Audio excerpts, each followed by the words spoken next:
Nah, hadis Muaz ini hadis yang banyak sekali fawaid. Di antara fawaid hadis ini, lihat kata Nabi SAW, Muaz bertanya kepada Nabi SAW, ya Rasulullah, kabarkanlah kepada aku amalan yang memasukkan aku ke surga dan menjauhkan aku dari api neraka. Kata Nabi, laqad sa'alta an azim. Wahai Muaz, engkau bertanya perkara yang besar. Ya. Dan lihat, subhanallah, semua pertanyaan para sahabat dan permintaannya berkaitan dengan surga dan neraka, surga dan neraka.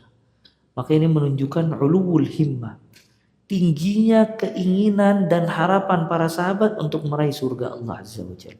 Tadi kita sebutkan hadis orang-orang miskin itu iri dengan orang kaya bukan karena hartanya, karena dia tidak bisa beramal dengan amalan dilakukan oleh orang kaya. Ini Muaz bertanya kepada Nabi SAW, apa yang memasukkan aku ke surga, menyelamatkan aku dari api neraka. Kata Nabi SAW, laqad sa'alta an azim. Engkau bertanya tentang perkara yang besar. Lihat terus kata Nabi. Wa innahu la yasirun ala man yassarahu Allahu alaih. Sesungguhnya itu mudah, tapi dengan catatan yang dimudahkan oleh Allah. Jadi artinya jalan menuju surga mudah.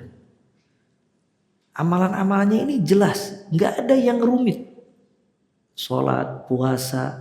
Maka di sini disebutkan tauhid, menjauhi syirik, salat, puasa, sedekah, salat malam dan yang lain-lainnya. Ini semua perkara kaum muslimin tahu. Tapi kenapa tidak dikerjakan oleh kaum muslimin? Sebagian kaum muslimin maksudnya lihat, walakinnahu yasir, perkara ini mudah tapi menjadi mudah bagi siapa saja yang dimudahkan oleh Allah Azza wa Jalla. Artinya kalau seseorang tidak dimudahkan oleh Allah untuk menempuh jalan ke surga, maka tidak akan dia menempuh jalannya. Makanya di antara doa Nabi SAW, ya Allahumma yassirli wa yassiril huda ilayya. Ya Allah, mudahkanlah aku dan mudahkanlah aku mendapatkan petunjuk. Ini doa Nabi SAW.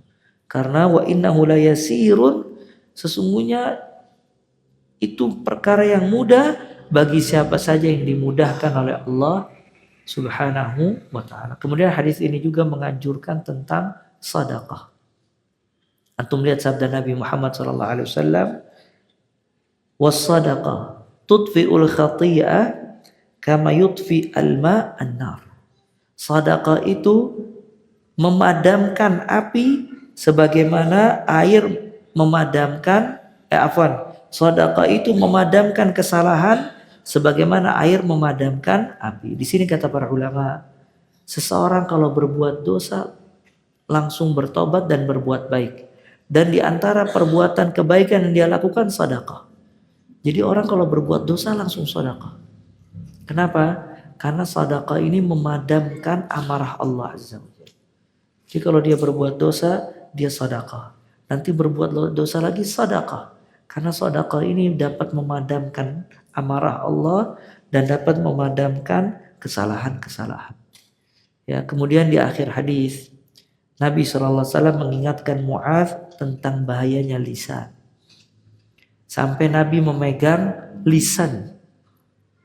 Kata Nabi SAW, kuffa alaika hadza. Wahai Muaz, tahanlah olehmu ini lisan. Kemudian kata Muaz, ya Rasulullah, akunna la mu'akhadhuna bima natakallamu bih. Apakah kita akan diminta pertanggungjawabannya atas apa yang kita ucapkan? Celakalah engkau wahai Muaz, kata Nabi SAW.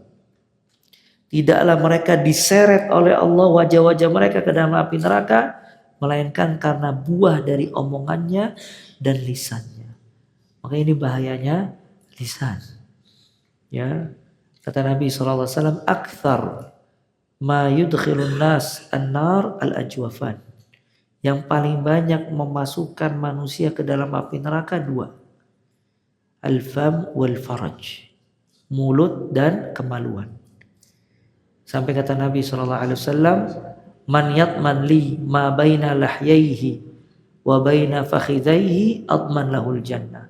Siapa yang bisa menjamin buatku di antara kedua jenggotnya, maksudnya lisannya, dan kedua pahanya, aku jamin baginya surga.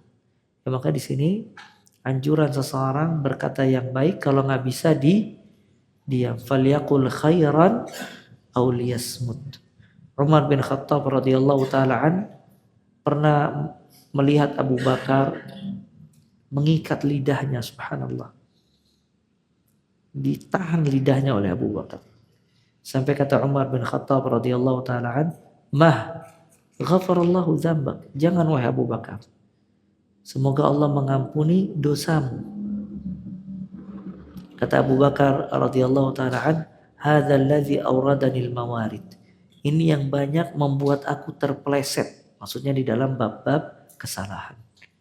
Ya, maka di sini anjuran seseorang untuk bisa menahan lisannya. Karena lisan itu tidak bertulang. Dan kalimat itu kalau sudah keluar dari mulut, dia menguasai kita. Tapi kalau ketika kita tahan, kita yang menguasai kalimat tersebut. Apalagi sekarang zaman ya ikhwah. Kalau sudah terekspos, gak ada yang bisa menahan. Orang berbicara semaunya, kemudian disebarluaskan, sulit baginya untuk menahannya. Ya. Nah, ini menunjukkan kalimat itu kalau udah keluar dari mulut, dia menguasai kita. Padahal mudah bagi kita untuk menahannya dan tidak berucap. Makanya di antara bentuk taufik Allah kepada hambanya, seorang hamba kalau selalu dikasih berpikir sebelum berbicara, itu tanda kebaikan. Dia berpikir apakah ada manfaatnya atau tidak, apakah bahaya atau tidak, apakah bisa terjadi fitnah atau tidak, dan yang lainnya. Bahkan ya ikhwah, kata para ulama, fitnah seorang yang berilmu, fitnah alim, fitnah orang yang berilmu suka bicara.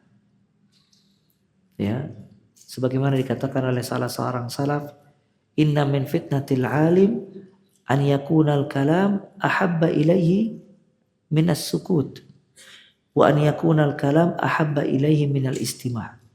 Fitnahnya orang yang berilmu itu suka ngomong. Dia lebih suka ngomong dibandingkan diam. Dan dia lebih suka ngomong dibandingkan mendengarkan. Itu fitnahnya orang yang berilmu. Nah, ini berbeda dengan kaum salaf. Kaum salaf itu kalau ada orang yang datang minta fatwa, dia lempar-lemparan. Dia tidak mau menjawab. Disuruh kepada orang lain yang jawab.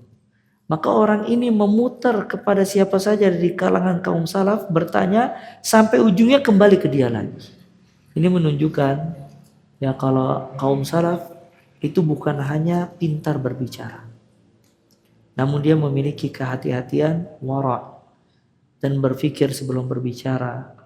Dan tidaklah dia berbicara kecuali hal itu benar-benar bermanfaat.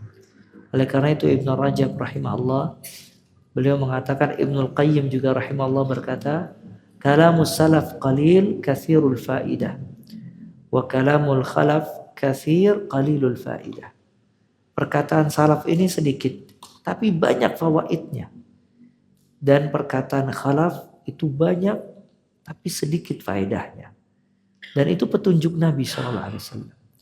Nabi SAW dikasih oleh Allah jawami'ul kalim. Apa ikhwah jawami'ul kalim? Jawami'ul kalim itu perkataan sedikit tapi memiliki banyak makna. Itu perkataan Nabi SAW. Sedikit perkataannya banyak makna. Dan setiap generasi yang dekat kepada Nabi SAW itu seperti Nabi SAW. Omongannya sedikit tapi banyak manfaat. Nah, semakin jauh dari generasi Nabi Muhammad SAW, maka semakin jauh dari petunjuk Nabi SAW. Banyak omong gak ada manfaat. Sampai subhanallah, kadang seseorang ikut kajian 1 jam, 2 jam, gak ada yang bisa dia catat. Ya, ini dai ngomong kiri, kanan, depan, belakang, ini itu sampai keluar gak ada fawaid sama sekali. Ya, maka ini menunjukkan ya seseorang berhati-hati di dalam menjaga lisan. Ya, dan dia memohon kepada Allah Azza wa Jalla agar Allah memberikan perkataan-perkataan yang baik dan membantu dia serta membimbing dia ke jalan kebaikan. Ya, kita cukupkan sampai sini, semoga bermanfaat. Subhanakallah bihamdik asyhadu an la ilaha illa anta astaghfiruka wa atubu ilaik. Wassallallahu sallam wa baraka ala abdika rasulika Muhammad wa akhiru da'wana anil hamdulillahi rabbil alamin. Tsumma assalamu alaikum warahmatullahi wabarakatuh.